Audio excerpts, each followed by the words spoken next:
প্রিয় দর্শক আসসালামু আলাইকুম, সবাইকে শুভ সকাল। আজকে আমি আবারও চলে আসলাম শেরপুর জামালপুরের ঐতিহ্যবাহী বাজার সাতপাকিয়া বাজারে। আপনারা দেখতে পাচ্ছেন যে এখানে বিভিন্ন ধরনের ছোটো মাছ উঠেছে।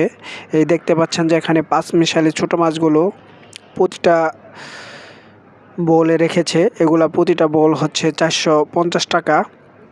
আপনারা যারা ছোট মাছ খেতে পছন্দ করেন তারা কিন্তু বিলের এই মাছগুলা নিতে পারেন। এটা হচ্ছে ফেরিঘাট জামালপুরের ঐতিহ্যবাহী বাজার। এখানে আপনারা এমন কিছু নাই যে পাবেন না। যারা বিলের তাজা মাছ খেতে চান তারা দ্রুত এখানে চলে আসবেন। দেখুন মাছগুলা খুবই তাজা এবং এই মাছগুলা কিন্তু বিলের মাছ। দামাদামি হচ্ছে, অবশেষে 400 টাকায় এই মাছগুলা বিক্রি হয়েছে একটা, আমি যখন ছিলাম। আর এদিকটায় দেখতে পাচ্ছেন যে